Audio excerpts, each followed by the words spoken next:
Judge Dredd, Dredd vs. Death, a gritty FPS from 2003 that put players behind the visor of Mega City 1's harshest lawman. It didn't exactly set the world on fire at launch, but 2 decades later, it is a cult classic in the making. Or does it still reek of death? Let's find out.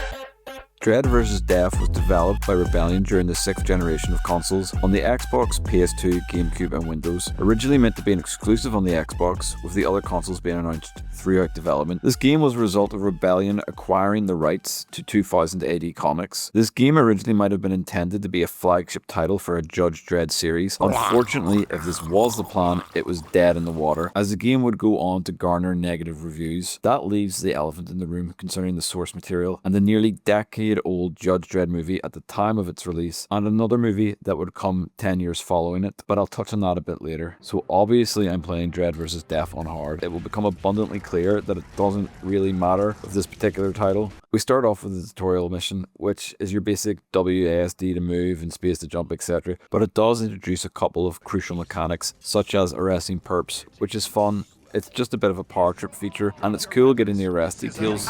15 years, creep. Another feature introduced in the tutorial is the weapon, the Lawgiver, as well as its various settings. And this right here is probably the coolest thing in the game. In fact, the whole game almost feels like it's built around this gun, and even in the 1995 film, never mind Dredd, it's one thing I really have to give credit to the devs for, because this gun is truly unique. Unfortunately, it does make using any other gun in the game feel a bit ass. Hey, that robot looks awfully familiar. We start out our first mission in Mega City. What the hell is wrong with Dredd's face? Like, seriously, this game doesn't look good, and a lot of the characters kind of look like freak cartoons. And I get that Dredd's face isn't shown in the comics, but Jesus, what I can see from his face, it looks like moldy bread or a leather shoe that someone's lit on fire. Like, seriously, just give him a normal chin. As the mission gets underway, we have to arrest a bunch of protesters, just so the game establishes that we are operating in a fascist dystopian future. In this city, justice comes at a price. That price is freedom. Arresting and not killing the perps increases our law meter. This isn't very important, honestly, but don't let it hit 0. After we judge, jury, and execute some graffiti artists, the game gives me the biggest whiplash at first level has ever given me in a game. Kill the vampires. Now listen, don't get me wrong, this game's title is Dredd vs. Death. I expected supernatural shenanigans, but I figured it would maybe bleed into the game over time, but making my third objective of the game, kill the vampires, is nuts. These vampires kind of suck anyway. They hit hard, but they have terrible pathing, and it's pretty predictable, particularly in bigger spaces like this. They can just kind of be kited indefinitely. The first mission, it kind of felt all over the place, like it was very disconnected. Now I thought that maybe this was just because it was the first level, but a lot of the game is like this. During the second mission is kind of more the same. The overall goal is to stop the Dark Judges from escaping prison. The Dark Judges being a trans-dimensional group of judges from a dark reality that want to end all life. Although I kind of forgot about this during the mission because I am just arresting, escaping prisoners and killing vampires. And me forgetting what I'm doing inevitably leads to them escaping. Rock. I should talk about some of the Lawgiver's ammo types, but so far I've just been utilizing Standard and Incendiary. For the human targets, I can't really use Incendiary because for some reason I have to give them a chance to surrender, and they can't do that while they're on fire. So for them, I have to use Standard. It's a nice mode, it's got a quick burst and it seems to pack a bit of a punch. The Incendiary, however, is good for the vampires. It has a small area of effect when it's shot, which means it can light a few targets on fire at once. So when I'm kiting, a lot of damage over time is being done.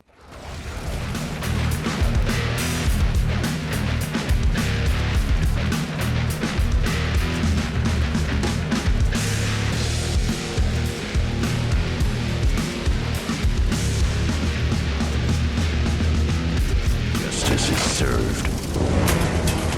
Was that a Red Bull can? You know, if I had £1 for every game with death in the title and an energy drink product placement, I'd have £2, which isn't a lot, but it's weird that it happened twice. I've headed to the docks in the pursuit of the Dark Judges and their death cult. At least, I think that's what I'm doing. honestly, it's not totally clear. There are text walls during the loading screens between levels, but I still find myself just killing and arresting people without much rhyme or reason. And speaking of arresting people, the button for arresting people and picking up weapons is the same, so occasionally while arresting somebody, I'll pick up their secondary weapon, which typically isn't an issue because you just use the lawgiver for everything. But for this level, and a couple others, the game never gives you ammo for it, so forcing you to use other crappier secondary weapons, and just some of them are crappier than others. But this assault rifle, which I believe is called a spit gun, isn't too bad. Fast fire rate, decent damage, and you get plenty of ammo. The docks conclude in a boss fight, although calling it a boss fight is like an insult to other boss fights, because the dude just stands there and lets me unload ammo into him. But it seems like he was successful in resurrecting the Dark Judges. Oh cool, look, it's JPEG City 1. So we're at the mall. There have been reports of The Walking Dead, and nobody seems really fazed by this fact. It's almost said casually. Also, look at this cutscene introducing the zombies. They're kind of goofy as hell. And I get it, the game's maybe going more for that wacky vibe, but I should be made to at least be a little intimidated by a new enemy. But instead, they're just made to look silly. And with this, I think it's a good time for me now to bring up the movies, because I know what you're thinking. I don't remember Stallone or Carl Urban fighting zombies or vampires, and you'd be right because they don't. And in fact, the movies and this game have almost nothing in common, but I feel obliged to give my opinions on the movies anyway. Stallone's Judge Dredd is entertaining in a turn your brain off and don't think for an hour and a half kind of way, but that movie doesn't know what it wants to be. It ping-pongs between wanting to be a gritty crime thriller and like this goofy buddy cop flick. Yeah, fuck you, Rob Schneider.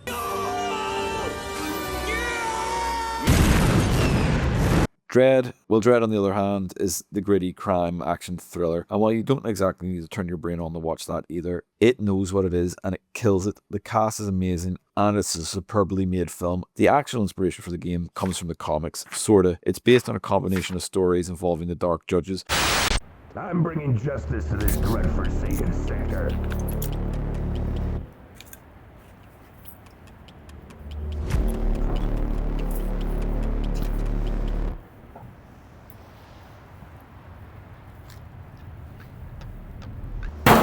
I am the law. Vagrancy. 15 years in the cubes. Being one of the 98% of YouTubers not subscribed to my channel. Death. Incendiary. So after killing a bunch of zombies, who are absolutely no threat whatsoever by the way, like the closest they get to being threatening is when they play dead. And even then, after you realize that the face down zombies are the ones playing dead, it becomes useless again. The devs seem to realize how useless the zombies were, so around about this point, it's back to fighting vampires again. I start using the shotgun, which I was kind of shocked. It's actually really good and kind of satisfying, which is always nice. Even when a mediocre game has a decent shotgun, it makes the world a little bit brighter, although the future is looking kind of balls. I reached the end of the mission, not realizing that earlier in the mission when I saved a bunch of survivors, that I was meant to escort them here. Survivors waiting to be rescued back in there. So I have to backtrack to them. This isn't a massive deal, but it kind of illustrates further that there's a bit of lacking in direction given by the game. It turns out that all these zombies and vampires in the mall weren't caused by evil transdimensional beings, but were in fact caused by ordinary corporate greed, which in a way is far worse. Oh neat, a needlessly long elevator into the evil laboratory.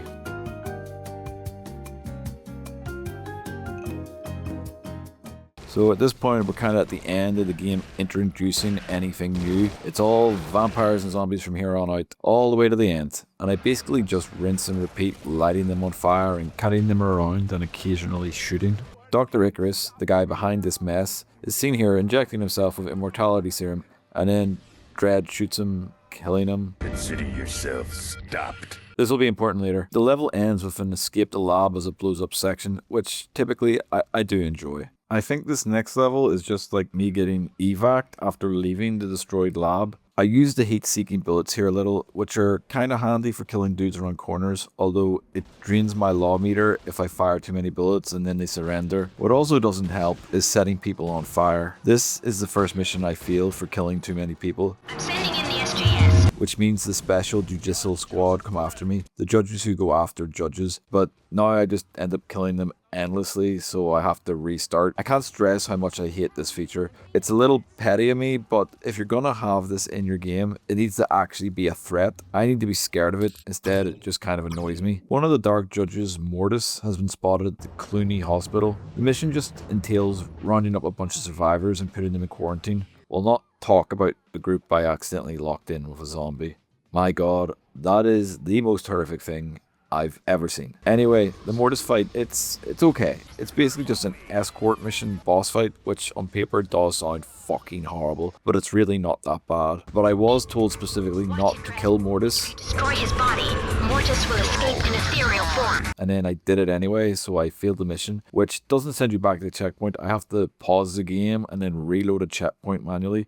Dumb. Anyway, after the survivors are out, I turn on the gas, I shoot some valves while avoiding Mortis' goo stink attack, and that's basically the whole fight. This is where the game starts to just steamroll the dark judges, because the very next mission is just the Judge Fire boss fight. I was taking some notes about this funny tube zombie when he came out of nowhere, putting fire up my ass. This entire boss fight entails turning on sprinklers. Sure, he's a fiery skeleton, otherworldly, evil manifestation of death, but sprinklers defeat him. Oh, and this super cool Ghostbusters tech makes sense. Right, so it's straight on the Judge Death, which kind of felt weird because there are still 2 dark judges and the game is named after Death, but I've not really felt like it's me versus Death throughout the game. Anyway, he's in Rysec, which I believe is where the dead people go to be recycled and stuff, so it kind of makes sense that he's here. I enjoy this mission a lot more than some of the others. Like, it's still just zombies and vampires, but it's a lot of close quarters, which means I can't just set them on fire and kite them. I actually have to think on my feet a little. And the level design's quite nice. Like this grimy, industrial, dystopian setting, it's cool. One negative, however, is that there's no boss fight. Death just dies in a cutscene. Now, he does fall into a big meat grinder, which does have its own kind of satisfaction. Although he does escape. I'm sure that won't be relevant later. So we found out that Anderson is going after the last dark judge, Fear. So the next mission is in the Undercity. It's a neat concept. Of all the levels, I think the level design on this one had the most work done to it, or the most thought put into it. At the end of this level is another dark judge boss fight where we face off against Judge Fear. And it's bad. I try running around for a bit and then I just get frustrated and I stand still and I shoot him and he does nothing and dies. This game has a really bad run for boss fights. They're not good. When the escort mission boss fight where you shoot the environment to kill him is the best one, you're in trouble. So it turns out Anderson's been captured and taken by Judge Death to Deadside. Oh shit, wait, no sorry, I mean Dead World, which is this wasteland world where the dark judges enacted their plans and eradicated all life. Neat. There are skeletons here, but I'm pretty sure they're just reskinned zombies, or no-skin zombies. There's some death cultists here, I think solely because every mission tries to give you some opportunity to arrest people. I light them on fire, because I figured the special judicial squad won't be able to get me here, and I was kinda right. I just failed the mission and nothing happens. No matter how far I progress through this level, so I have to restart it all over again. After finally getting to the end of the mission for the second time, we find Judge Death and we're ready for the final showdown. Death is using Anderson to try to wipe out all life in Mega City 1. He has taken Dr. Icarus's immortal body to try and defeat me once and for all. I'm really glad that the game wrapped up these last kind of loose ends. Anyway, I run around the arena kiting Death while I press the use button on these side judges. Thankfully this isn't really an issue because of the bad pathing for all of the enemies in the game. So Death just kind of gets stuck while I do it. It takes about 5 minutes to beat him. So that's it. The game's over. This game has very positive reviews on Steam, and I find it hard to agree with those. Maybe it's because it's only a $5 and it's fueled by reviews from people tripping on nostalgia. Or maybe I'm a bit of a spoiled sport. Maybe I just didn't find the hidden value that's in the game, exploring the world of 2000 AD and arresting the folks in it. Like, maybe it's intended to be a comedy game, like its goofiness and silliness is where the value lies. But this came out around the time of Time Splitters, which I feel does a much better job at what this tries to achieve, at least for the time. And as far as today's standards go, it doesn't hold up. If I had bought this game for £30 back then, or even rented it for the weekend, I'd have been extremely disappointed with its 4-hour gameplay. The only real achievement I think the game has is maybe the lawgiver and the ability to arrest people, which I think kind of kept me entertained throughout, but it's not really enough to carry the whole game. I do think that this game is certainly guilty of not delivering on what it set out to do. Crime being a bad game. Punishment, death.